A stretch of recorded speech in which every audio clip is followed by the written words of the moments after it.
Chapitre 1, la proposition. Je ne voulais pas créer le marché galactique. Le hub Tari était une station spatiale très active qui orbitait autour de la planète bleue NX4. C'était un endroit où des espèces de toute la galaxie venaient échanger des marchandises rares, faire des alliances, parfois, se mettre dans des ennuis. Pour Ethan Carter, les ennuis le suivaient partout. Cet humain, marchand et mécanicien de la Terre, avait passé des années à voyager de système en système, essayant de gagner sa vie dans une galaxie qui n'avait pas beaucoup de place pour les humains. Sur la Terre, les gens pensaient qu'Ethan et d'autres étaient de simples commerçants ou des chasseurs d'occasion parce qu'ils venaient tard dans la galaxie. Mais Ethan, avec son intelligence et sa capacité à réparer presque tout, avait réussi à gagner un certain respect. Cela lui permettait de faire fonctionner son vaisseau, le Stargazer, et de bien manger. Il était venu au hub de Tazar pour acheter des pièces pour les propulseurs de son vieux vaisseau, mais comme d'habitude, il s'était retrouvé à explorer les zones plus intéressantes du marché. Le marché de Tazari était très chargé en couleurs et en odeurs. L'air était lourd avec l'odeur d'épices exotiques et d'huile moteur, et on entendait beaucoup de langues étrangères dans les couloirs. Ethan a vu des vendeurs proposant des objets en cristal, des grosses boules brillantes de champignons lumineux, et même une cage avec de petites méduses qui flottent. Cet endroit est toujours aussi intéressant. Ethan murmura pour lui-même tout en regardant les stands colorés. Il venait d'échanger pour obtenir un lot de bobines à plasma. Quand il a entendu un bruit venant d'une des places centrales, Ethan, poussé par sa curiosité, s'est dirigé vers le bruit.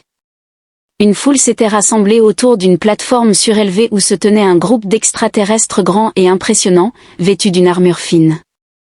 Au centre, se trouvait une femme attirante avec une peau éclatante qui changeait entre des teintes dorées et violettes.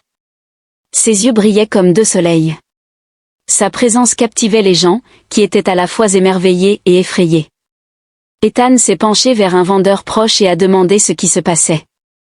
Le vendeur, un alien petit avec 6 yeux et une voix rauque, a répondu, « C'est la reine Zeria du Dominion Harari. Elle est ici pour des affaires diplomatiques. Ne t'approche pas trop, elle n'aime pas qu'on la dérange. » Ethan avait froncé les sourcils en entendant parler du Dominion Harari, un des empires les plus puissants et secrets de la galaxie. La reine était connue pour être aussi intelligente que belle, et elle avait rassemblé de nombreuses factions en guerre sous son drapeau. Mais pourquoi était-elle ici, sur une route commerciale neutre? Ethan a vu la reine lever la main et le public s'est tu. Elle a parlé d'une voix douce mais ferme, ses mots étaient traduits automatiquement. Près de la gare. Traducteur universel, habitant de Tari, je ne viens pas comme un conquérant, mais comme un allié. Le Dominion Harari souhaite renforcer ses liens avec la galaxie. Que ce jour soit celui de l'unité. La foule a applaudi, mais Ethan a remarqué que beaucoup de personnes habituées à la station semblaient inquiètes. Les Harari sont connus pour leur cruauté, et peu croyaient vraiment les paroles de leur reine. Un malentendu, la curiosité d'Ethan était éveillée, mais il ne voulait pas rester pour une parade royale. Il tourna les talons, en partant, il rentra en collision avec quelqu'un. En s'exclamant, il recula en trébuchant. La personne avec qui il avait heurté était un Harari. Les gardes de la reine étaient de grandes personnes avec une armure brillante et un casque qui cachait leur visage. L'un d'eux a grogné quelque chose dans sa langue. Avant qu'Ethan ne puisse s'excuser, ils l'ont saisi par le bras et l'ont tiré vers la plateforme. « Lâchez-moi » a-t-il crié. Ethan s'est rebellé en luttant contre la poigne du garde. La foule s'écartait, murmurant dans la confusion, tandis qu'Ethan était tiré sur la plateforme et déposé sans cérémonie aux pieds de la reine. La reine Zeria inclina la tête, ses yeux brillants se plissant en l'observant. « Qui est-ce » demanda-t-elle, sa voix montrant de la curiosité et un léger amusement. Ethan s'est levé en vitesse, le cœur battant. « Désolé, je pense qu'il y a eu une erreur. J'essayais simplement de partir. » Les lèvres de la reine se sont légèrement levées en un sourire. « Tu parles d'une erreur, et pourtant tu es là devant moi. » La bouche d'Ethan était sèche, et il ne savait pas comment gérer cette situation. « Regardez, Votre Majesté, je ne voulais pas partir avant qu'il ait fini. » La garde qui l'a tiré parla d'une voix basse et rauque. Le traducteur a rendu ses mots en disant qu'il s'approchait de vous avec un cadeau, ma reine, un geste de séduction. Les yeux d'Ethan s'agrandirent. « Attends, quoi ? Non, ce n'est pas Dash. La reine leva la main pour le faire taire en signe d'offre. Elle regarda rapidement les bobines de plasma qu'il tenait encore, curieuse, comme une humaine cherchant à séduire la reine des Harari. Ethan voulut protester, mais la reine s'approcha et sa présence était forte. « Dis-moi, humain. » Elle a dit sur un ton taquin mais direct, « Pourquoi cherches-tu à me plaire ?» Je ne pense pas qu'Ethan l'ait fait exprès, c'est juste un grand malentendu. La foule regardait en silence alors que la reine l'observait. Ses yeux brillants semblaient le transpercer. Après un long moment de tension, elle sourit lentement, ce qui fit frissonner Ethan. « Très bien, dit-elle, j'accepte ta proposition. » Ethan a cligné des yeux quand la reine s'est tournée vers ses gardes pour dire de se préparer. Cette cérémonie d'engagement montre que cet humain est courageux en venant vers moi. Voyons s'il est digne. La foule se mit à murmurer et Ethan se sentit comme si le sol s'était dérobé sous ses pieds. « Attendez, je ne vous ai pas fait ma demande, c'est une erreur, pensa-t-il. » Mais la reine s'éloignait déjà, et ses gardes venaient pour l'emmener. Ils l'accompagnaient vers les appartements réservés à la délégation Harari.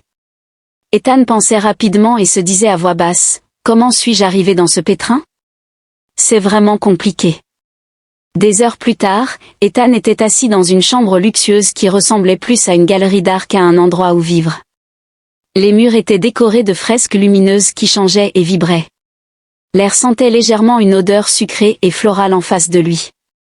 La reine Zeria était assise sur une chaise ressemblant à un trône. Son expression était difficile à lire. Entre elle et Ethan, il y avait une table pleine de plats étranges qu'il ne connaissait pas. « Tu sembles nerveux, humain, dit-elle. » La reine a dit d'une voix douce. Ethan se racla la gorge et dit qu'il n'avait pas prévu de demander en mariage une reine extraterrestre aujourd'hui. Zia esquissa un léger sourire et répondit qu'il était là, et demanda ce que les humains pensaient de ce genre de union.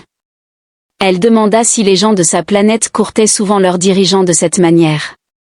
Ethan soupira en disant qu'il n'essayait pas de la courtiser, qu'il était juste au mauvais endroit au mauvais moment.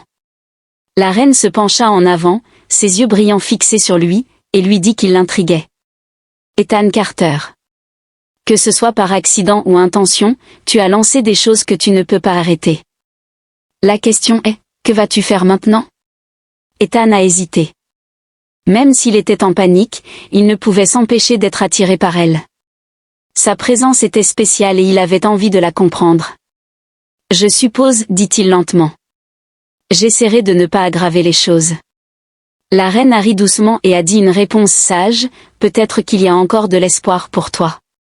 Au fur et à mesure que la soirée avançait, Ethan a commencé à comprendre que sa proposition accidentelle pourrait ne pas être son plus gros problème. La reine Harari n'était pas seulement une dirigeante, c'était une personne puissante. Contre toute attente, il était devenu une partie de son histoire. Chapitre 2. La cérémonie de liaison est une culture de pouvoir. L'esprit d'Ethan tournait alors que les mots de la reine résonnaient dans ses oreilles. Son offre accidentelle, due à une mauvaise compréhension causée par un traducteur universel et des bobines de plasma, était considérée comme le début d'une union royale avec la reine Zeria, la figure la plus puissante de l'Empire Harari. Les Harari n'étaient pas un simple peuple extraterrestre, leur empire s'était construit à travers de nombreuses conquêtes, grâce à leur technologie avancée et leur précision militaire qui les rendait presque invincibles. Maintenant, Ethan, un simple traître de la Terre, se retrouvait au cœur de cette situation. Le matin après sa proposition, Ethan fut conduit dans la salle de luminescence, une grande chambre dans le palace temporaire de la reine, à bord du Tari Hub. Cette salle était un exemple du faste Harari, avec ses colonnes cristallines majestueuses qui réfractaient la lumière en arc-en-ciel éblouissant et des fresques illustrant l'histoire de l'Empire Harari. La reine Zeru était entourée de ses conseillers et de ses gardes. « Ne te ridiculise pas », murmura un des gardes en poussant Ethan en avant. Ethan avala difficilement sa salive, ne pensant pas à cela, et murmura pour lui-même à propos de la cérémonie. La salle était pleine de spectateurs, y compris des nobles, des diplomates humains et des curieux d'autres espèces. Il était évident que la nouvelle de l'événement s'était répandue. Certains regardaient avec intérêt. Pendant que les autres chuchotaient entre eux, leurs visages montraient à la fois du plaisir et de l'incrédulité. La reine Zeria leva la main pour faire taire les murmures. Ses yeux dorés scrutèrent la foule avant de se fixer sur Ethan. Aujourd'hui marque le début d'une union unique, dit-elle, sa voix remplissant la salle. Un humain courageux s'avance, défiant la tradition et proposant un chemin vers l'unité entre nos peuples. Ethan voulait protester, mais le regard dur d'un des gardes l'en a empêché. La reine a indiqué à Ethan de s'approcher. Ethan Carter, tu as montré du courage, que ce soit par choix ou par hasard. Es-tu prêt à accepter les responsabilités de cette union? Ethan a hésité, le cœur battant, il n'avait pas un cristal avec une surface aux couleurs vives qui tourbillonnent. La reine posa sa main sur le cristal et Ethan devait faire pareil. Quand ses doigts touchèrent la surface froide, il ressentit une étrange sensation, un mélange de chaleur et de pression, comme si le cristal avait une vie. Les couleurs à l'intérieur du cristal commencèrent à bouger, tourbillonnant de plus en plus vite jusqu'à former une lumière très éclatante. Le cristal lit tes énergies. Un des ADVERS a expliqué que c'est un symbole de confiance et d'unité. La force de votre lien déterminera la force de votre leadership. Ethan fronça les sourcils sans se sentir sous pression, puis Zeria lui lança un regard d'avertissement, mais on pouvait voir un éclat de malice dans ses yeux. Concentre-toi, c'est un test de ta détermination autant qu'une cérémonie. Il hocha la tête en essayant de se concentrer. La lumière dans le cristal semblait réagir en battant avec son cœur. Quand la cérémonie a enfin terminé, la foule a éclaté en applaudissements, mais Ethan pensait que certains des cris étaient plus moqueurs que sincères. Après la cérémonie, Ethan a été emmené dans les chambres privées de la reine, où un petit festin avait été préparé. La pièce était très différente de la grande salle. Un endroit calme et intime rempli de lumière douce et de meubles délicats. Zeria a versé un verre de liquide ambré brillant et a fait signe à Ethan de s'asseoir. « Tu as bien agi aujourd'hui, dit-elle d'un ton surprenant de douceur. « Merci, répondit Ethan en s'asseyant sur une chaise. « Mais je dois te demander, pourquoi tu fais ça? Tu es une reine, tu aurais pu dire non et éviter tout ce désordre. » Zeria l'a observé un instant avant de répondre à la valeur Alari audace et imprévisibilité. Votre méthode différente a suscité l'intérêt de mon groupe. Il est rare qu'un humain conteste nos traditions, même sans le vouloir, dit Ethan. Donc, tout cela semble être une manœuvre politique, mais pas complètement, ajouta-t-elle en buvant sa boisson. Je vois du potentiel en toi, Ethan Carter. Tu ne t'en rends peut-être pas compte, mais tu as déjà commencé à convaincre certains de mes conseillers. Si tu réussis, cette alliance pourrait changer l'histoire de la galaxie. Pas de pression, n'est-ce pas? Zeria a souri, mais ses yeux dorés ne brillaient pas du tout. Ethan a commencé à s'habituer à son nouveau rôle avec le temps, même si ce n'était pas facile. Il a suivi un cours rapide sur les coutumes et la politique Alari, qui semblait souvent être un test pour sa patience. Les conseillers de la reine n'avaient pas confiance en lui et certains remettaient en question sa valeur. Mais Ethan ne voulait pas abandonner. Il s'est consacré à ses leçons, apprenant tout ce qu'il pouvait sur le peuple Arari et sa culture. À sa grande surprise, il s'est lié d'amitié avec Sertia, qui était bien plus complexe qu'il ne le pensait au départ. Régal avait un esprit vif et un grand sens du devoir envers son peuple. Un soir, alors qu'ils étudiaient des rapports diplomatiques, Zeria se pencha en arrière sur sa chaise et le regarda. « Tu as changé depuis la cérémonie. » Ethan leva un sourcil. « Comment ça? Tu prends ça au sérieux, répondit-elle. La plupart seraient déjà partis. Il sourit. Eh bien, je pense que fuir risquerait de me tuer. De plus, j'aime bien prouver aux gens qu'ils ont tort. Zeria a ri doucement. Tu as besoin de cette résolution pour survivre à ce qui arrive. Ethan a froncé les sourcils. Qu'est-ce qui arrive? Son expression est devenue sérieuse. Le Zertorder est un groupe dans mon empire qui s'oppose à cette alliance. Ils considèrent votre présence comme une menace pour nos traditions. Je parie qu'ils ne vont pas envoyer de panier de fruits. Les lèvres de Zeria ont bougé. Non, ce ne sont pas eux, mais ensemble, nous pouvons les arrêter si tu veux me soutenir. Ethan la regarde avec une forte détermination. Je suis au chapitre 3, le premier défi. Après la proposition accidentelle d'Ethan et l'acceptation surprenante de la reine Zeria, les jours suivants avaient été confus. Il assistait à des réunions diplomatiques, apprenait les coutumes Alari et subissait le regard critique de la cour de la reine. Tout cela le mettait mal à l'aise. Mais ce qui l'inquiétait le plus, ce n'étaient pas les traditions étrangères ou les regards méfiants des nobles, mais la menace sombre de l'ordre Zert. Cette faction extrémiste au sein du Dominion Harari s'opposait à toute alliance avec des étrangers. La volonté de Zia de collaborer avec l'humanité était une trahison de la souveraineté des Harari. Ils avaient déjà exprimé leur mécontentement par des menaces anonymes, du sabotage et des rumeurs de rébellion. Ethan était assis dans la salle de guerre faiblement éclairée, entouré d'écrans holographiques des systèmes stellaires Harari.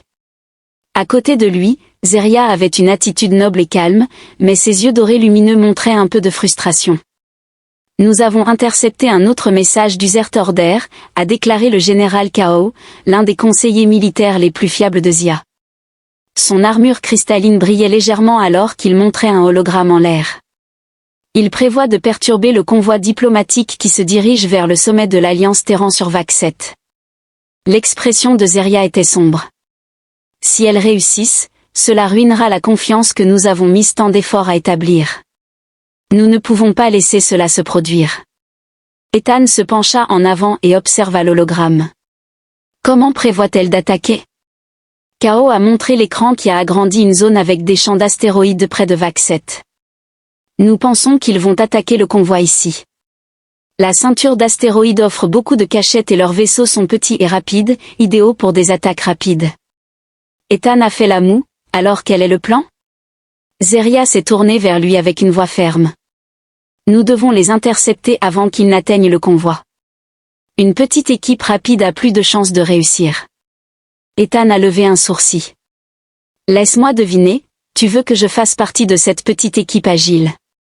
Les lèvres de Zia se sont légèrement étirées en un sourire.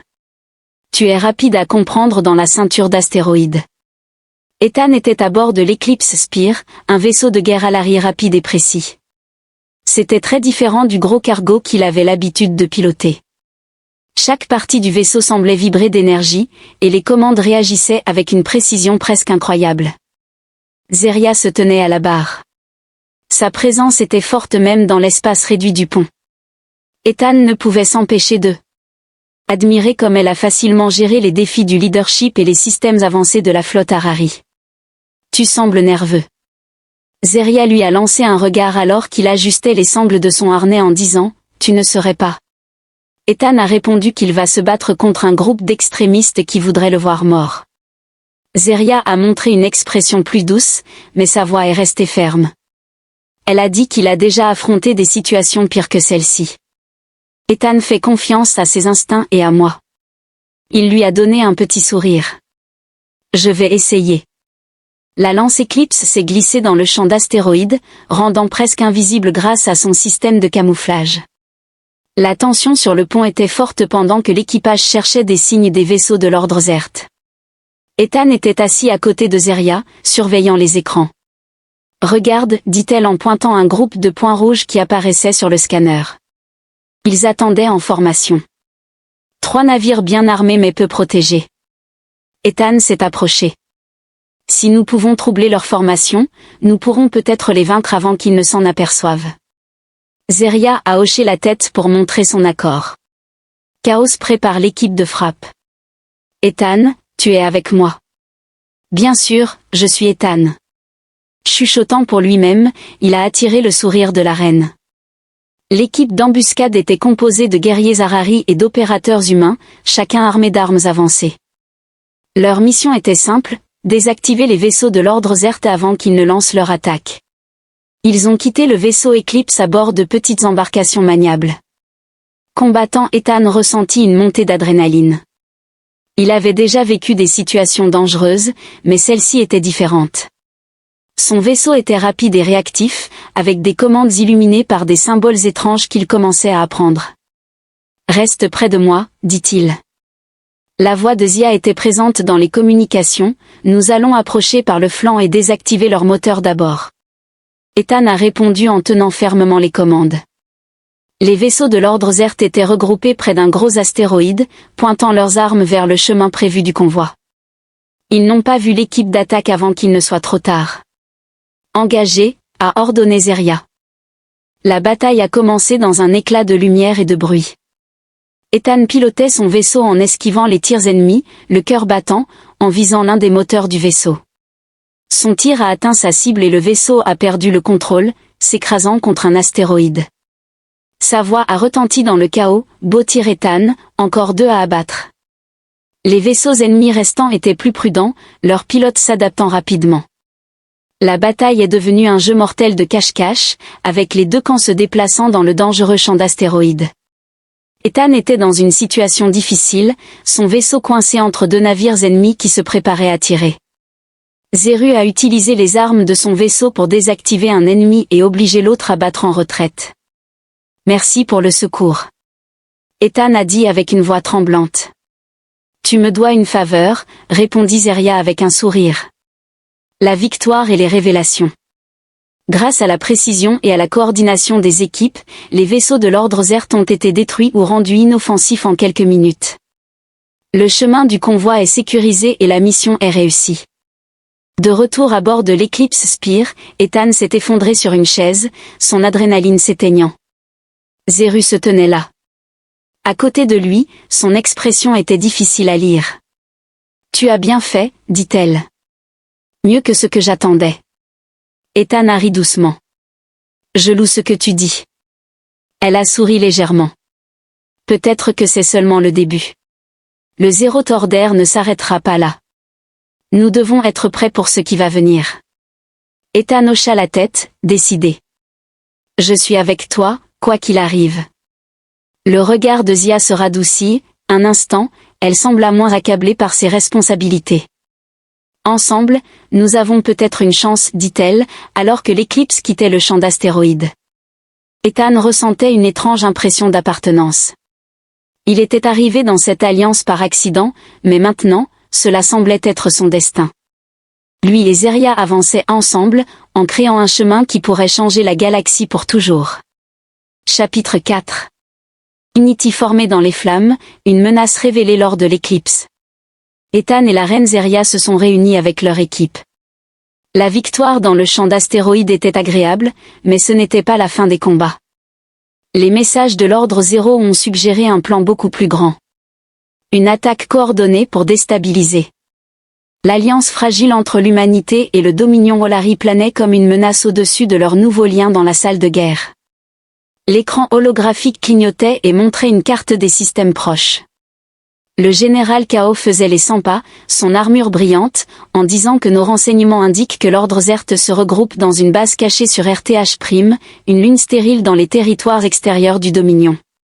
Leur chef, le commandant Valat, rassemble des forces pour une attaque totale sur la capitale du Dominion. Si cela réussit, l'Alliance sera blâmée et la Dominion pourrait tomber dans une guerre civile. Zeria hocha la tête, les yeux déterminés. Nous ne pouvons pas laisser cela arriver. Nous devons frapper en premier et détruire leur opération avant qu'ils ne passent à l'action. Ethan s'est penché sur la table en fronçant les sourcils devant la carte. Comment peut-on faire cela s'ils sont sur RTH'? Ils seront très bien défendus. Le geste de Kao vers l'hologramme montre que la surface de la Lune est hostile, avec des vents violents et des tempêtes acides. Mais cela empêche aussi la plupart des capteurs de détecter des signaux. Une petite équipe pourrait donc entrer sans se faire repérer. Laisse-moi deviner. Ethan a dit. En croisant ses bras, il dit que tu veux faire partie de cette équipe d'intervention. Zeria le regarda avec ses yeux dorés et dit, tu as montré que tu es capable. Ethan, cela va être plus dangereux que l'astéroïde. Ethan la regarda avec détermination. Es-tu sûr d'être prêt pour ça? Demanda-t-il. Je n'ai rien demandé de tout ça, mais je suis ici maintenant et je ne reculerai pas.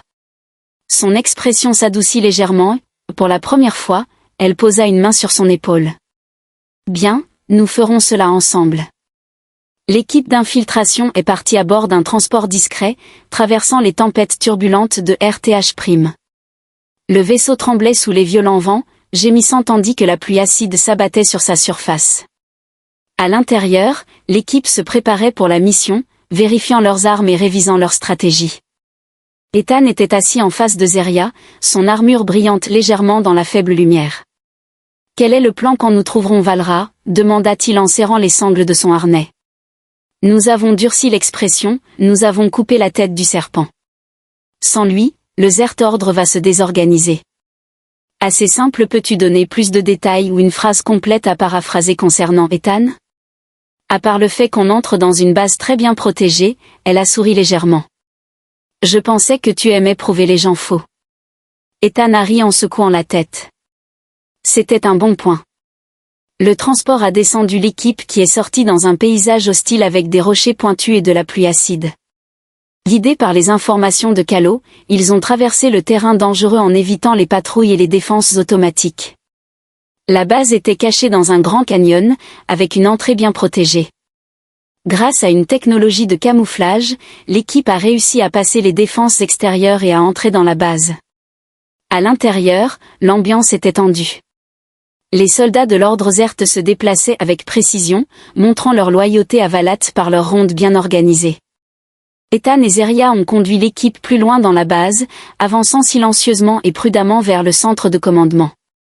Ethan a murmuré qu'il avait l'impression que tout se passait trop bien. Soudain, une alarme a retenti et tout est devenu chaotique. Lors de la bataille finale, l'équipe s'est retrouvée entourée par des soldats Zert, leur dispositif de camouflage ne fonctionnant plus. Des tirs de blaster éclairaient les couloirs étroits pendant que les deux camps s'affrontaient. Ethan s'est caché derrière un abri, le cœur battant, tandis que des éclairs d'énergie passaient près de lui. Nous devons avancer. Zeria a crié avec son épée brillante qui tranchait un soldat qui avançait. Ethan a tiré quelques balles et a abattu un autre ennemi. Où est Valra? Chaos a montré une grande porte renforcée au bout du couloir, mais il faut désactiver les contrôles pour l'ouvrir. Zeria a hoché la tête. Ethan, protège-moi, je m'occupe de la porte. Elle courut vers le panneau de contrôle, se déplaçant avec grâce et détermination. Ethan a donné un tir de couverture pendant que le reste de l'équipe repoussait les forces ennemies, tandis que Zeria essayait de désactiver le système de sécurité. Ethan regarda son admiration dans sa poitrine. « Tu n'hésites vraiment pas, n'est-ce pas ?» dit-il. Elle sourit en contrôlant les appareils. « Et toi, tu ne abandonnes jamais. C'est pour ça que nous formons une bonne équipe. » La porte s'est ouverte avec un sifflement, montrant le centre de commandement à l'intérieur. Le commandant Valat se tenait au centre d'une grande carte creuse, son armure sombre brillant sous les lumières. Il tourna son visage de reptile en affichant un rictus et dit « Alors, la reine vient elle-même pour mourir. » Valor grogna d'une voix basse. C'était approprié. Zeria avança, sa lame brillante s'allumant avec un bruit. « Votre rébellion se termine ici. Peux-tu clarifier ce que tu veux dire par Valra? C'est un nom? Une question? » Le commandant a sorti son arme, une grande lame dentelée pleine d'énergie. La bataille était intense et désordonnée. Valra était une personne impressionnante. Sa force et sa rapidité sont presque impressionnantes. Zeria répondait coup pour coup avec ses mouvements. Un mélange parfait de précision et de puissance pendant qu'Ethan repoussait les derniers soldats Zert, ses tirs de blaster les maintenant à distance alors que le duel atteignait son point culminant. Valra a balancé son épée avec force pour frapper Zeria. Elle a évité le coup juste à temps et a riposté avec puissance. Une contre-attaque qui l'a désarmée et l'a rendue vulnérable. Ethan profita de l'occasion pour tirer un coup précis qui frappa la main de Valra, le forçant à s'agenouiller. « C'est fini », dit Zeria, en tenant sa lame près de la gorge de Valra. « Ta rébellion meurt avec toi. » Valat la regarda avec colère, la haine dans les yeux. « Tu penses que cela change quelque chose? L'ordre Zert renaîtra. Pas si nous construisons quelque chose de plus solide. » Zeria a répondu d'une voix calme mais déterminée. D'un mouvement rapide, elle l'a frappé avec le pommeau de sa lame, le rendant inconscient. Un nouveau départ, la mission a réussi, Valat a été capturé et ses troupes sont désorganisées. La rébellion des Zert-ORD s'est effondrée et l'alliance entre les humains et les Harari a pris fin. Dominion est devenu plus fort que jamais, leur unité renforcée par l'épreuve qu'ils ont traversée ensemble à bord de l'Eclipse Spire. Ethan et Zeria étaient sur le pont d'observation, regardant les étoiles passer. La tension entre eux avait disparu, laissant place à du respect mutuel et peut-être plus. « Tu n'étais pas obligé de venir avec moi », a dit Ethan. Zeria a dit qu'elle parlait doucement, mais toi, tu as fait le contraire. Pourquoi? Ethan esquissa un petit sourire. Je commence à croire en cette alliance et en toi. Elle se tourna vers lui, ses yeux dorés brillant doucement. Tu t'es prouvé, Ethan Carter, non seulement à moi mais aussi à mon peuple. Peut-être que ta proposition accidentelle n'était pas si mauvaise que ça. Il rit et dit, tu veux dire que je suis peut-être bon à ça? Plus que tu ne le penses, répondit-elle en souriant sincèrement. Ils se tenaient ensemble, les étoiles scintillant autour d'eux. Ethan ressentait une émotion qu'il n'avait pas éprouvée depuis des années, l'espoir. Il ne savait pas ce que l'avenir lui réservait, mais avec Zeria à ses côtés, il se sentait prêt à l'affronter. Ensemble, ils avaient transformé un accident en une chance et peut-être, juste peut-être, en quelque chose de mieux.